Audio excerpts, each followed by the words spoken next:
He mana whenua tō mātou ki roto I te ngahere o Kaingaroa. Koera te ia o te tautohe a Robert Pouwhare, kai kōrero mō Ngāti Hakapatu Heuheu ki te ropu whakahaere I te kokaraho CNI. Hei tāna kāore he mana o taua ropu ki te kōrero mō Ngāti Hakapatu Heuheu. He tautohe mo te mana whenua. Ko tā mātou ki, ko Ngāti Hakapatu Heuheu, te hapu o nai tūhoe ka iaia te mana whenua o runga I a Kaingaroa.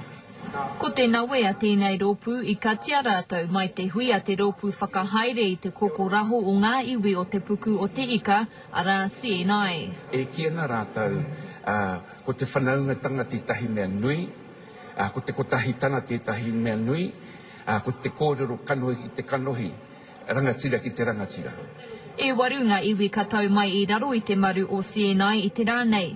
Ko tā rātou hui ā marama, ki te whiriwhiri I te kaupapa whakatau mana whenua. Te kaupapa e tohea nei e Robert.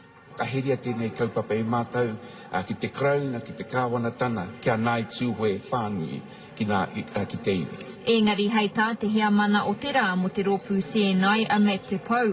Ka hore rātou I te hiahia whakahoki kōrero mō ngā amuamu a Robert. Irina Smith, Te Karere.